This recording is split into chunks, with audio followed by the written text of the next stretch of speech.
welcome back to the How to Man podcast. My name is Austin Dworsk, and today we are going to talk about how one lives like a samurai.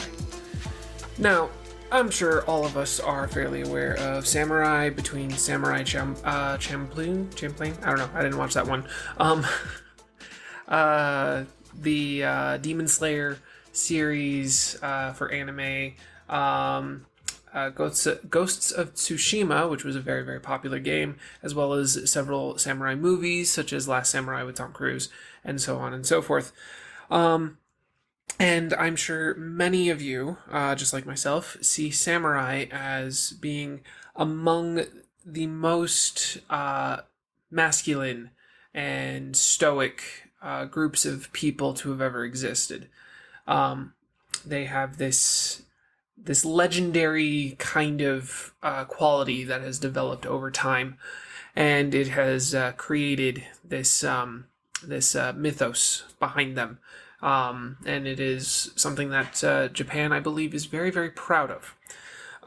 So I figured, we did one on how to live like a Viking, another legendary kind of group of warriors that a lot of men aspire to be. Let's go ahead and look at samurai next. That being said, to live like a samurai is less about specifically being a samurai and more about the code of Bushido. Bushido literally translates to the way of the warrior. Way of the warrior.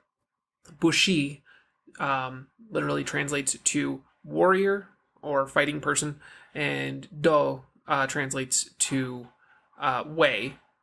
In this case. So it is warrior's way. Something I want to get clarified first is, in doing research, I found that the term Bushido has developed a new context over the years. Bushido was not something that the original samurai, in the earlier days of Japanese history, used. It was a more it's an unwritten code of conduct. There's no formal training in Bushido. It's more of just a philosophy that was adopted by samurai, and Bushido is just the term that stands for the collective type of personality that a samurai should have. The various values and stuff. It stands for the collective. Every single samurai saw Bushido as a different kind of thing. There was a lot of arguments about what was proper Bushido and what was, somebody else's interpretation. It was a philosophy that was argued about that didn't have a name for it until much later, when a politician, I don't have his name. I will find his name. All right. Hey there. This is editor Austin. I found the book name, and it is Bushido, the Soul of Japan, written by Inazo Nitobe. I think I pronounced that right. I'm still working on my Japanese. So, just wanted to get that added in real quick. He wrote a very, very popular book, I think in the late 1800s, early 1900s. And he was very, very pro-Western, so he adopted a lot of these Asian philosophies with samurai, and he compared them to European chivalry, which is the reason why we nowadays see samurai as just Japanese knights, very similar to the way that Europe had medieval knights. They're not so different that it is drastic, but they're not quite the same. And I just wanted to try to make sure that I got that cleared up. I'm pretty sure it's as clear as mud, the way that I explained that. But you'll kind of see what I mean as we get further along. So we are not going to talk about Bushido as in this is the hard way that you live like a samurai. These are just more concepts that you should keep in mind when you choose to follow a Bushido path. Something else that I wanted to bring up was there's a video done by the YouTube channel Ask Shogo about how Bushido was going to end up being the death of Japan, effectively. Near religious adherence to Bushido can have some negative side effects to it. So try to adopt Bushido in a more individualistic kind of mindset. Do not, some of the tenets in here, when originally thought of, were very much collectivist, and you were, for instance, loyalty is one of the biggest ones. Back then, loyalty meant, being loyal to your lord and to your charges, and you would do whatever it takes to maintain that loyalty. You would not betray your lord for any reason, even if it meant lying to other people. You would lie on behalf of your lord, your shogun, and whatnot. So Bushido can be used in negative ways. So try to keep that in mind. Try to be mindful about how you're living a Bushido lifestyle.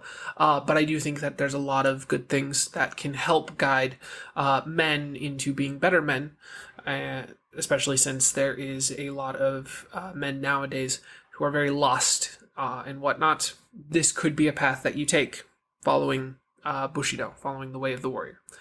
So we're going to go ahead and get into the main tenets behind Bushido.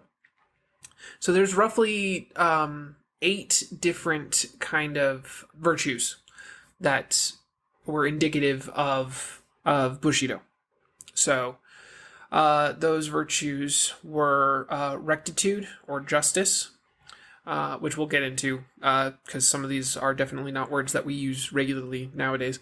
But rectitude and justice, courage, benevolence, politeness, honesty and sincerity, honor, loyalty, and character and self-control. So those are the 8 kind of 8-ish virtues that a samurai warrior was to maintain at all times. The first one being rectitude slash justice. Rectitude is in this case is defined as deciding reasonably on a just action quickly and without hesitation. It was believed to be the foundation of all samurai to build themselves up on. A quote from one of the books on this: rectitude is the bone that gives firmness and stature. Without bones, the head cannot rest on top of the spine, nor hands move, nor feet stand. Without rectitude, neither talent nor learning can make a human frame into a samurai. To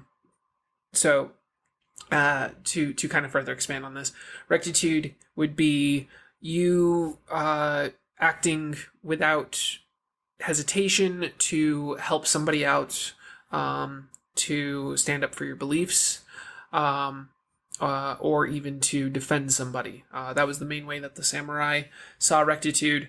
If they saw an individual who was being attacked, without hesitation, they will charge into battle to defeat the would-be attacker and to enact justice. In the old days of the samurai, especially during like the Edo period and stuff, there were a lot of samurai that abused this, especially as we get down the list. Politeness has always been something that was incredibly important to Japan. It's important to everybody, but Japan very much held it in very high reverence. It's not something that is entirely unique to Japan. It's just more the intensity that they value politeness and courtesy versus many other cultures. During the Edo period, if you were impolite, samurai could use that as justification to dispatch you, even though it could have been just entirely a slip up. They might have bumped into you, thought you were a regular person, realized that you were a samurai, and then tried to apologize, but you bumped into them and you started cursing at them, so therefore they had to act with rectitude to dispatch you for your impoliteness. So definitely you can abuse rectitude. So try to make sure that you take a second to really figure out what your moral code is. Something that the samurai definitely had right was in all aspects of life, you must train in order to be perfect at it. You always strive towards perfection, and diligence and relentless training can help you understand where the lines are. So, just as with the sword, you practice your swings every day. You also need to practice your moral codes, so that way, when you see something that transgresses your moral code, you can go ahead and then act without hesitation to rectify that. So the next one is courage. Like with the Vikings, we talked a lot about courage. So with the samurai, it was definitely leaning more towards courage on the battlefield. The one thing you weren't ever supposed to do was to effectively disagree or give your opinion to those of higher stature than you. And contrary to popular belief, samurai were not actually very high on the hierarchy. So it was the bottom rung was farmers and peasants, just everyday people. It's where most people occupied. Then just above that was merchants. So they were the just level right above, and merchants were actually kind of seen as almost lower than regular peasants because Japan understood that greed had a tendency to corrupt. The problem is they usually would blame other people for being greedy and then proceed to take advantage of that to gain more for themselves. The samurai, though, were supposed, and didn't always have this, but they were supposed to have strong frugality, where they didn't. A samurai was supposed to live very, very frugally and basically live almost like a poor person. Not all samurai did that. In fact, most I don't even think did. But it was a concept that they were supposed to hold very, very closely. So they had a kind of despise of merchants because they believed that they were just greedy and all they wanted was your money, kind of thing. And then you would have the samurai just above merchants, and then you would have the shogun. Damn it. Let me just go ahead and get that because I keep forgetting. I need to set that up. So shogun, so you would have peasants, you would have samurai, or you would have peasants, merchants, samurai, shogun, daigen, which was effectively the lords, and then the emperor kind of thing. Samurai were the warrior class, but they were only like halfway through. Now, being specifically the warrior class, you had to be born into a samurai. Occasionally, a shogun could go ahead and designate somebody as a samurai.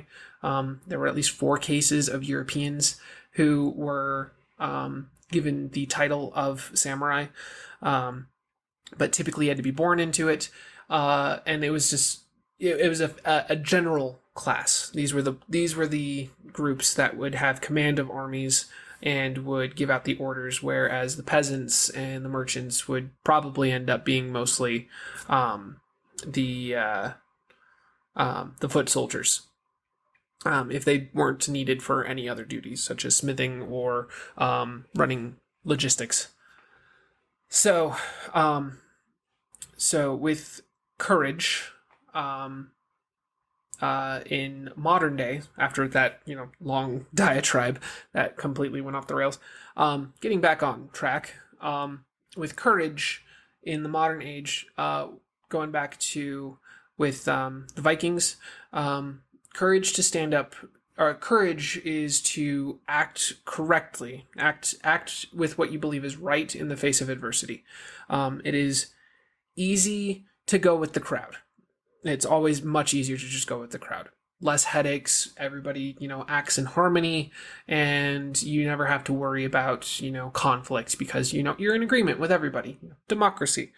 Problem is sometimes the crowd gets it wrong, and you can see that. And in order to correct, you have to be willing to step in and say something. You have to be willing to step in and tell the crowd that they are wrong, and that puts you as an adversary to the crowd, and it is incredibly intimidating. So you always have to do what is right, regardless of your feelings about your personal risk, um, or what you might be sacrificing in return. This is, again, another skill that is incredibly hard to master.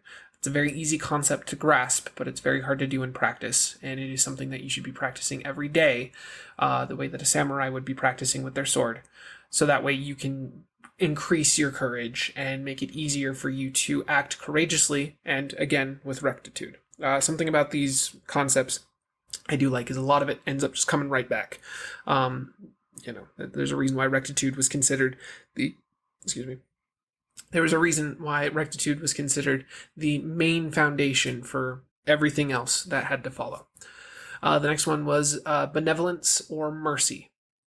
Now, as a samurai, if you're choosing to live like a samurai, you are somebody who is choosing to understand your own personal strength and the power that you possess. Everybody has a little bit of power, not to get too much into the crazy left-wing power diatribe and stuff like that. Everybody has an element of power to them. Power is your ability to enact your will onto the world in some way. So if you have the ability to clean your room, you have power over your room. If you have the ability to go to the store and get food, you have the power over your ability to get food. And if you have the ability to tell somebody to do something and they do it, you have power over them. That last area is where it gets a little bit finicky, and this is where benevolence comes in.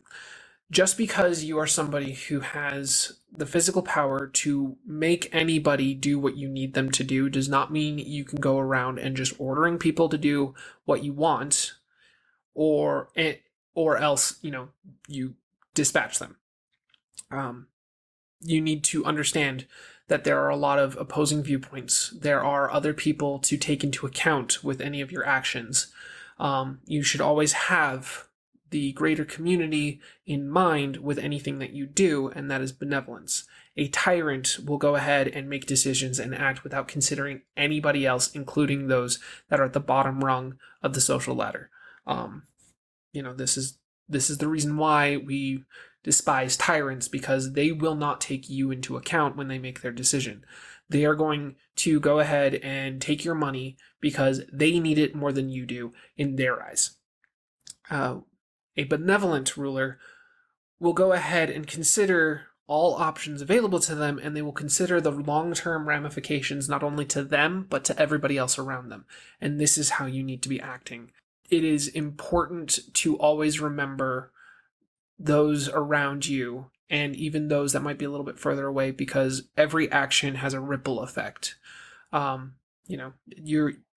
operate in a very complex social ocean, and every movement, every decision that we make has a ripple effect that will push out and change currents around them. Most of us don't have that much of an effect. Most of us are not big fish in a small pond. A lot of times we'll make a decision and it has no consequences to anybody else. But keep in mind, a lot of bad decisions from small people can cause a tidal wave that affects everybody else. So always be thinking about other people as you are acting in the world, and try to make sure that you are considering other viewpoints before you make a hard decision. When you do make that decision, though, you stand by it 100%, and you will accept all the consequences that come with that decision. Again, all the way back up to rectitude. You want to act quickly and without hesitation, but you always need to accept that there are going to be unforeseen consequences. Shit. Stop it. Oh, Christ. There are always going to be unforeseen consequences that can come from your decision, and you must accept those along with the plan that you were trying to get.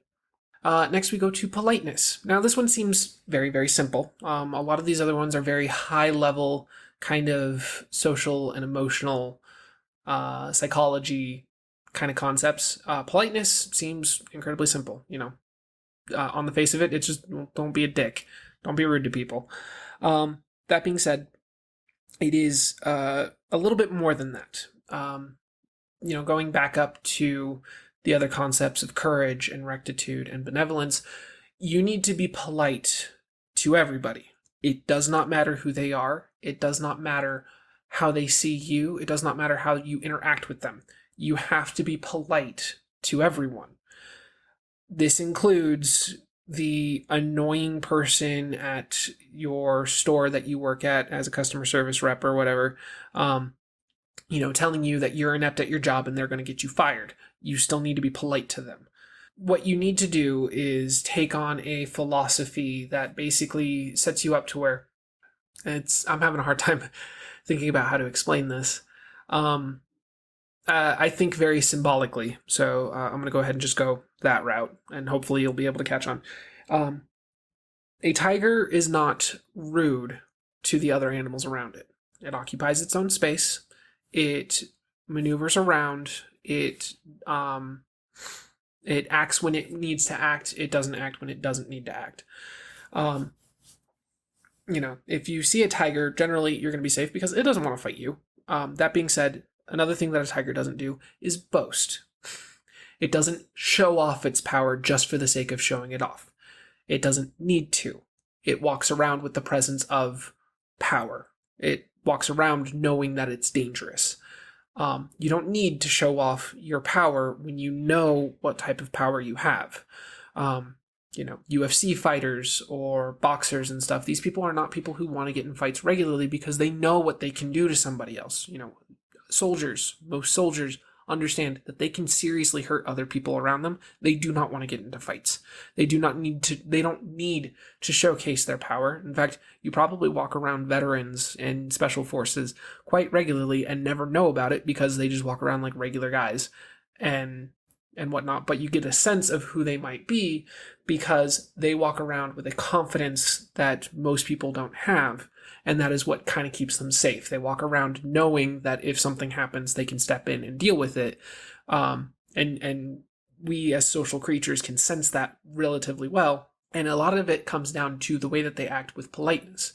Somebody who's polite can look at somebody, or somebody who has immense power behind them, knows that they are capable of just dealing with anything in front of them and whatnot.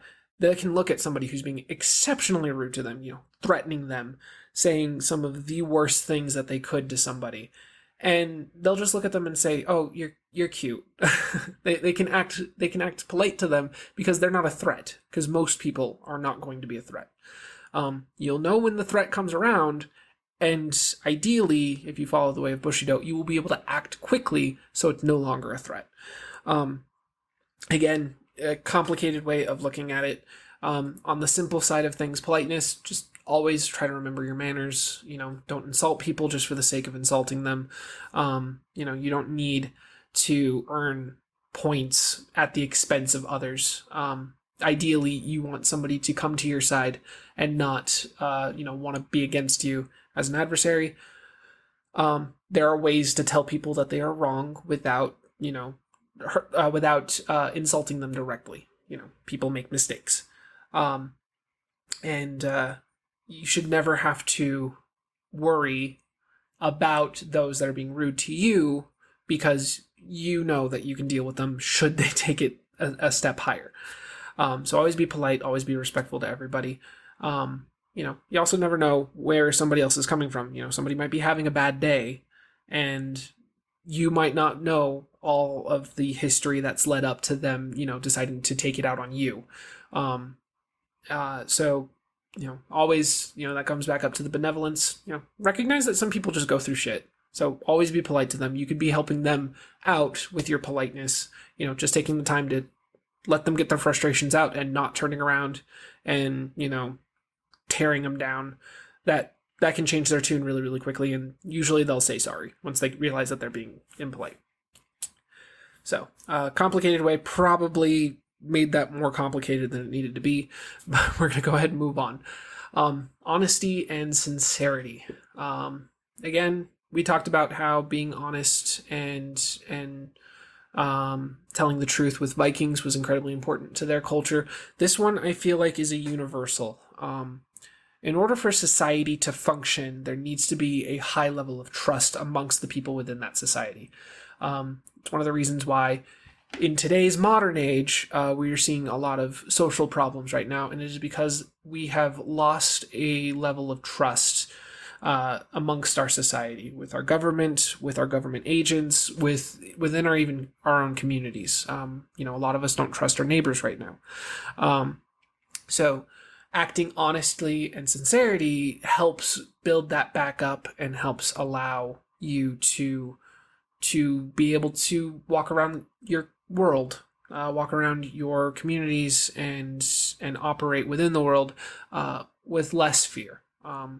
If it's kind of comes back to the phrase of the devil you know versus the devil you don't know. If you can act honestly, you can show that when you have an opinion about something, that people aren't going to say that you have an ulterior motive behind it. It's what politicians get hit with all the time, because they have a tendency to not be 100% truthful with everything that they say. They want your vote. They're selling you ideas. And they're going to say what they need to be able to get your vote, so that way they can get more power. That being said, acting honestly can help actually gain more favor than just telling somebody what they want to hear. The other thing is, and this was something that I learned with samurai about a little bit how they should act, and it was, as a samurai, when you say you're going to do something, you should never have to give your word to that person or offer some sort of collateral to make sure it's done. When you say that something is going to be done, that is the same as it already being done. You need to have that high level of accountability and high level of honesty and sincerity with people. Something else is, sincerity is not just sympathy. It's not empathizing or sympathy. It's when you say something to somebody, you mean every word that you say. You are sincere with what you are saying, with how you are acting. If somebody says, they just, when somebody says that, their father passed away recently, and you say, I'm so sorry for your loss, you are not saying that because that is what is polite to say. You are saying that because you genuinely mean that that person who has lost their father has just lost somebody incredibly important to them, and the world has now become lesser off without that person in it. And it's very, very hard to actually master sincerity, because it does require you to tap into your emotions and actually truly empathize with somebody. It's far easier just to be polite, saying, if you need anything, just let me know, kind of thing. Most people don't actually mean that. You need to go in with the full mindset that every word you say is something that you consciously mean in order to properly live the Bushido code. Everything comes back up to rectitude. A lot of what I've learned is, when it comes to a samurai, you basically take almost all of your actions, your beliefs, your words and whatnot, and you take 100% responsibility for everything. You try to live your life and act in the world in a way where everything you've done is conscious. At no point is anything you do not on purpose. You do not react accidentally.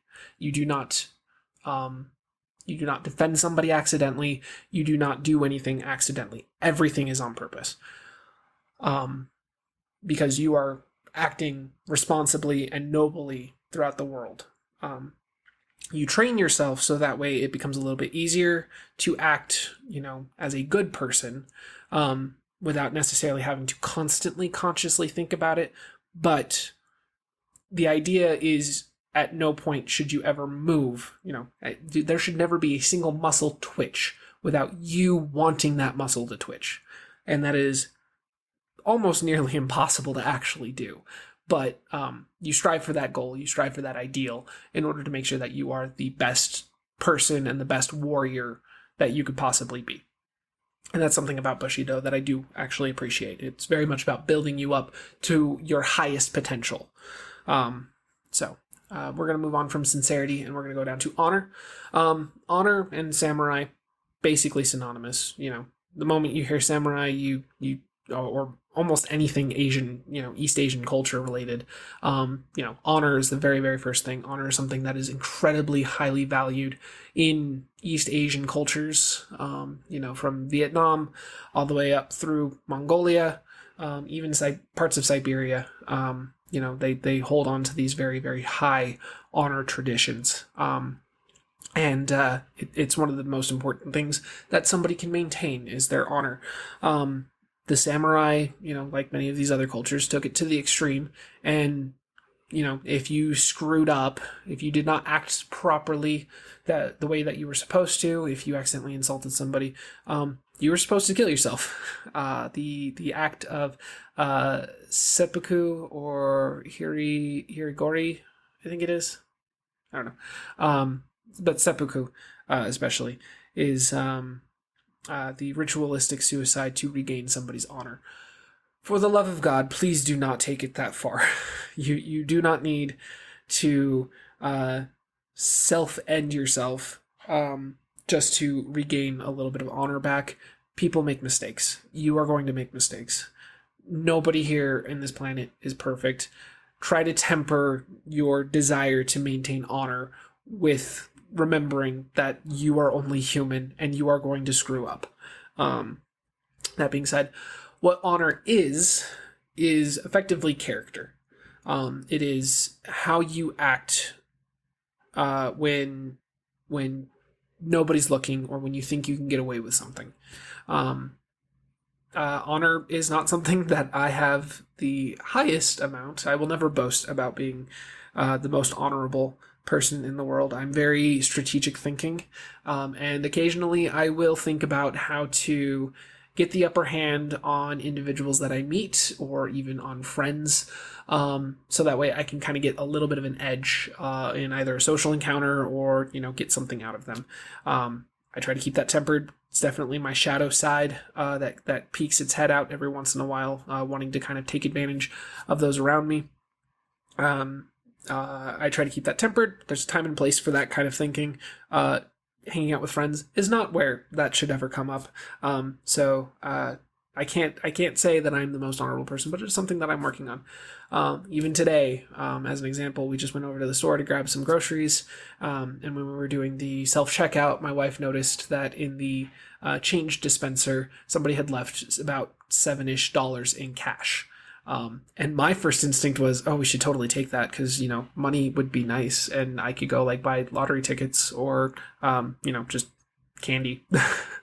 But no, she was like, I can't take that money. So she went ahead and called, one of the clerks that watches the self-checkout thing and was just like, hey, somebody left their change here. And the store took it, she was 100% right in saying, that $7 was not hers. It was not right for her to take it. I was very much on the side of they left it behind, so it's, finders keepers. That is not the honorable way of looking at things, so my wife definitely has more honor than me, and this is why she is the better half. But again, honor, it comes down to character. It is the way that you would act when you think you can get away with something. You see $100 on or you see a wallet on the ground. Do you take the money out and then try to return the wallet? Do you keep the wallet, or do you return the wallet with everything intact, not even touching it? You're working on a project for somebody. You're not supposed to cut corners on things, but your supervisor isn't looking over your shoulder right now, and you really want to get it done. Do you go ahead and cut the corners a little bit so that way you can get it done faster, or do you try to make sure that everything's still good, from top to bottom? Honor is like the combination of character and discipline. And it is something that the samurai held in very, very high regard, and would do just about anything to make sure that they didn't dishonor anybody else as well, because honor is kind of transferable. But the negative sides or negative honor has a tendency to come back. So when you put your trust into somebody and they dishonor themselves, they've also dishonored you. So always keep that in mind. It is something that should be protected. you don't have to protect it to the same extreme, but you should always keep in mind that your word should be golden, but it's only as good as those that you associate with. Just because you are somebody who's perfect all the time, when it comes to maintaining your promises or maintaining your loyalty and stuff, does not mean that those around you are also just as good. And if those around you are really, really dishonorable, that has a tendency to rub off on you. So always make sure that you're also surrounding yourself with good people. And sometimes that means that you gotta drop friends, but in order to be a better person, you got to make sure that you're around good people. So try your best to maintain that honor. Just remember, you will make mistakes, so just try to do better the next time and not make the same mistake twice, so that way you've learned. We move on to loyalty. Loyalty, again, was something that samurai were exceptionally known for. Loyalty, very much like honor, was almost synonymous with samurai. It was expected that you would honor your debts, and you were kind of just by default considered to be in debt to your superiors. Japan is an extremely hierarchical culture, and those above you are to remain above you at all times unless they do something that drops them, and you are supposed to maintain that honor to your senpai, somebody who's older than you and more experienced that you would learn from, your mentor figure kind of thing. You were supposed to maintain that kind of level of loyalty at all times. Do whatever they ask, stay late hours, if they say, hey, we're going to go out and celebrate, you're going to go out there and celebrate with them. They'll celebrate all night, and then you're going to go right back into work like nothing ever happened and whatnot. These are kind of stereotypes that Japan has developed over time. And loyalty is something that you need to be careful with. Again, coming back to what I was saying earlier about how who you associate with can affect your level of honor. Keep in mind who you're loyal to can also affect that. So in order to translate this into the modern era in a more Western style, in Japan, loyalty to your community and to your job and whatnot was exceptionally important. Basically, once you got a job with a company, you were supposed to stay at that company until you died. That's been slowly changing over the years as more Western sensibilities start to propagate throughout Asia, and as well as just the way that the global economy works. That's not something that's very feasible. That's a very easy way to completely get yourself screwed over, because if that company goes under, you're out of a job, and it's almost impossible to find another one if you maintain that kind of philosophy about your work. So what you should do is, again, figure out your values, figure out your morals. I would actually recommend even writing them down. As many different thoughts on kind of high level quandaries.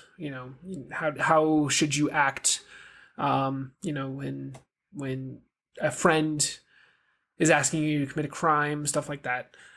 Write all of those down. Write down your morals. Write down your beliefs. And try to stick close to them. Be loyal to your beliefs, because that is being loyal to yourself, and to who you are at your very, very essence. If you're not loyal to yourself, it is nearly impossible to be loyal to anybody else, specifically to your ideals. If you can't be loyal to your ideals, then nobody else can trust you to be loyal to them. That's kind of like the baseline. But then I would say the next level of loyalty is your family. I know not everybody who listens to this has a strong family beyond maybe their parents. And not everybody is as lucky as me to have found their soulmate, in high school and been able to marry them and have the possibility of a growing family. That being said, you can still build family. I am somebody who believes that family is not blood. It is those who are there for you when you needed them most. Um, my mother was effectively adopted shortly after her mom passed away when she was 12, and when my mom was 12, and she grew up with in a mixed race family with a black dad and a white stepmom, and my grandfather, her adopted father, we actually believed was her real father because he was the one who signed the birth certificate when she was born. Well, after we did 23andMe, we found out that her biological father was actually Puerto Rican, and she didn't know about it until, almost 50 years later. That being said, when she was telling me that she found her real dad, I told her, no, you just found your biological dad. Your real dad, is laying in Fort Logan. And I truly 100% believe that. This my biological maternal grandfather, I'm sure, is a nice guy. I met up with some of my newly found family, and they are incredibly lovely people. And you know what? I'm glad to call them family. My uncles and my cousins and stuff like that. They're really, really nice people. They're really good people. But Grandpa, for me, was the guy who I went to the funeral at Fort Logan and listened to the 21 gun salute for. He was the one who souped up my little battery powered Jeep that I would drive around in the backyard, so that way it would actually go really fast. He put like a full car battery in it. It's amazing. He was the one who always had a big laugh and whatnot, and that's what I mean by loyalty. He's the one that I would say is family. The other one is biologically family, but I don't know him, and he, at the most that I know of, is just somebody who I share some DNA with. Again, I'm sure he's really, really nice. I would love to meet him. I would love to get him included into the family, but until I actually meet him, he's just blood related. And you know what? Sometimes you go through hard times with your biological family. I've seen some YouTubers and some friends who have talked about their struggles with their family, their dad or whatnot, and they sound like awful people. And even them, sometimes you have to kind of drop, because in order to make yourself better, you got to make sure that you're getting rid of those that are only going to make you worse. Ideally, you want to bring everybody up with you. Maintain those loyal ties, but you got to be loyal to yourself and to those that actually care about you more than those that are just using you. So those are my thoughts on loyalty. Got a little personal there, but you know what? That's what we do on this podcast. The very, very last one is character and self-control. Again, character comes back to honor. Self-control is what I want to actually focus on. As I was saying before, Samurai kind of developed this core idea that nothing happens without your control. Everything you do is your fault, and you need to act as though everything you do is your fault. Anything that happens to you, anything that you do, how you react, all of that is stuff that is your fault, and it is your responsibility to accept the consequences of. So no decision is made in haste in a way that has unforeseen consequences. You accept the fact that you may not see all the consequences ahead of you, but you try to make sure that you are aware of everything that could possibly happen based on any action that you do. And you cannot blame anybody else for your circumstance. You can always think back and think about how you could have done things better.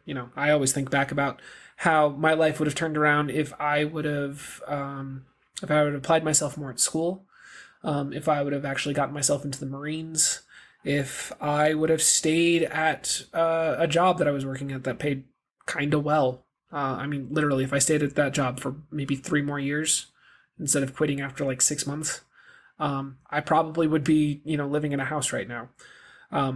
That being said, I chose to leave that job. I didn't apply myself at school. I didn't ensure that I got accepted into the Marines, and those are my fault. It's nobody else's fault. I could have done things better. I could have fought harder to get the things that I wanted back then. So that's the kind of mindset that a samurai, a follower of Bushido, takes. Is everything is your fault and you will be responsible for yourself.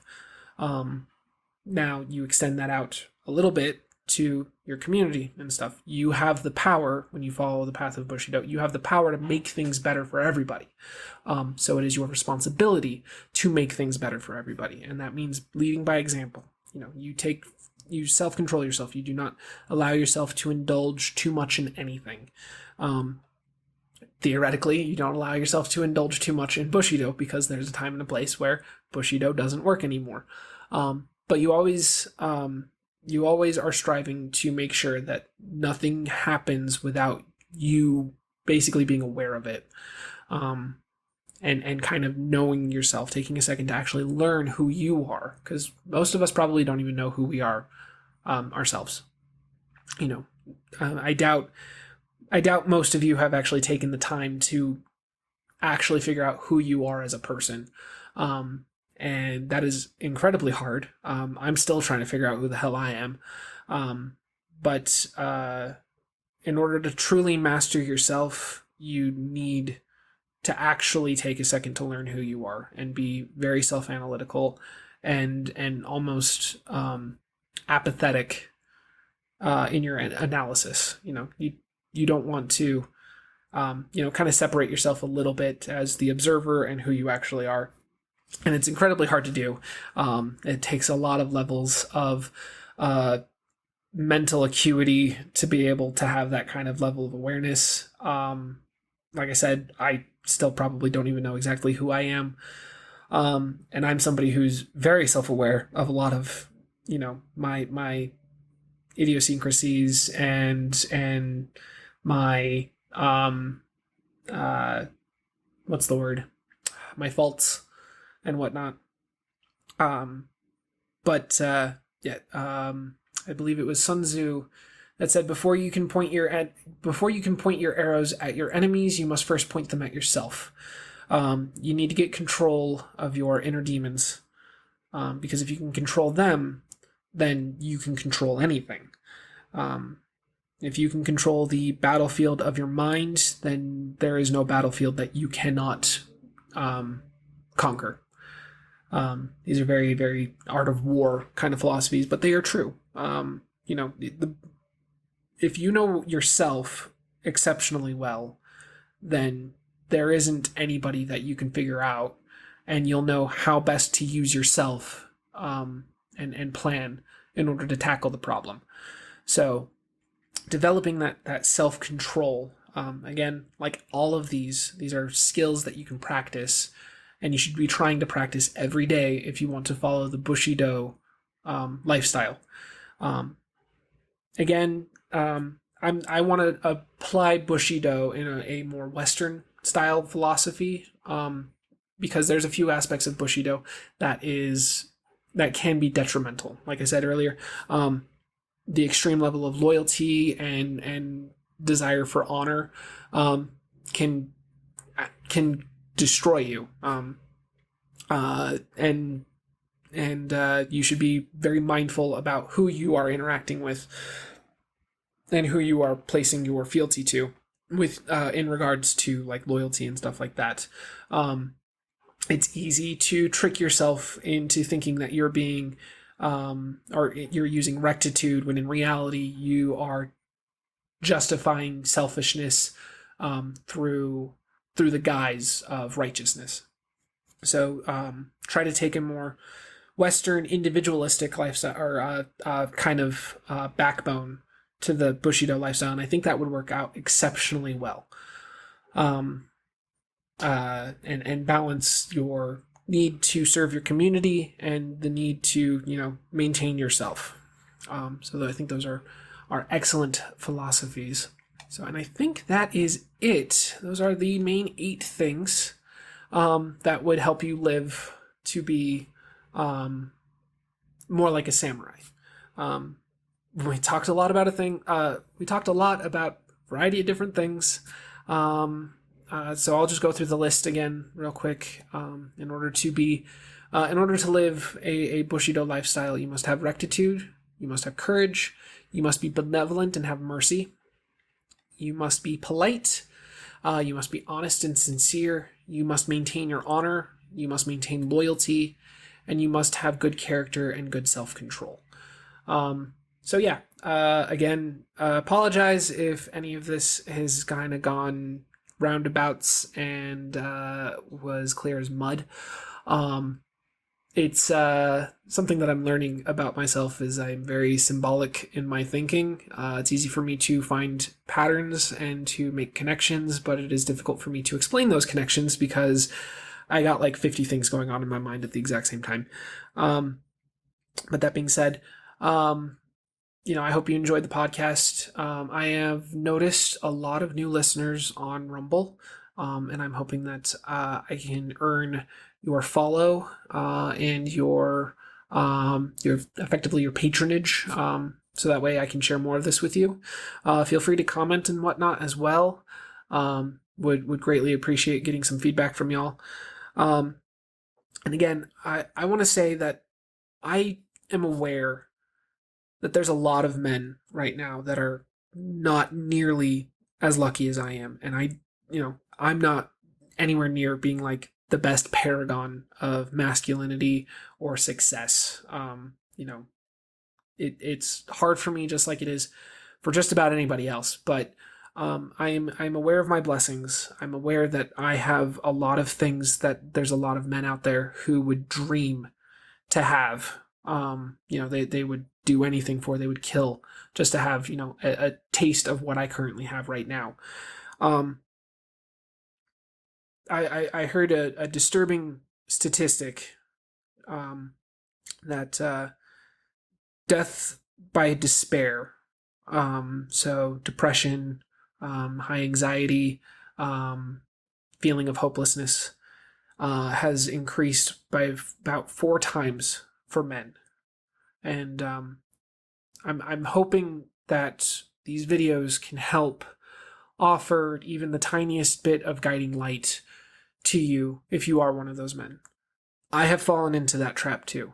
I know how dark it can get, and it can get fucking bleak, and it can feel absolutely hopeless. And there is a way out. It requires a lot of work. It is not easy.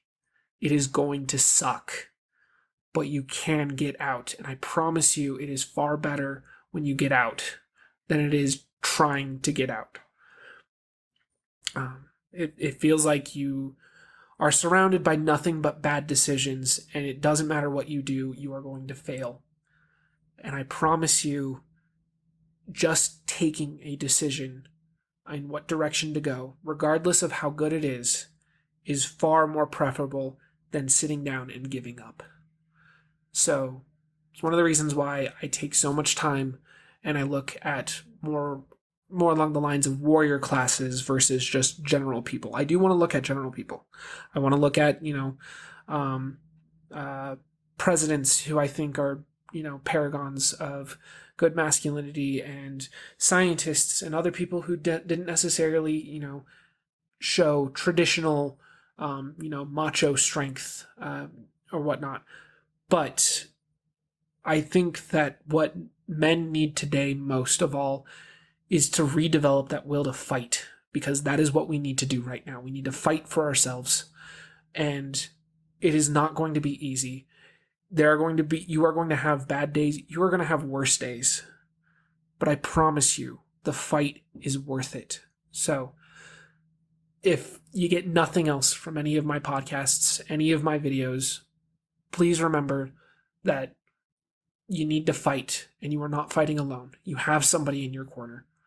And I will do anything that I can to help show my support and to help you develop the courage and the strength to be able to put up the fight that you need to. So, with that said, been talking for about an hour. Don't know how long this is going to be after I edit it. I am working on some other things. I'm doing a lot of research on a bunch of other areas. So please give it a follow, subscribe, however is best for you on what platform to make sure that you don't miss another episode. Please take that action. And you can even follow me on Twitter at HowToManAustin. I believe that's what it is. I'll have it in the description. And again, I'm rooting for you. We are in this fight together. So take care of yourself, and I will talk to you in the next one.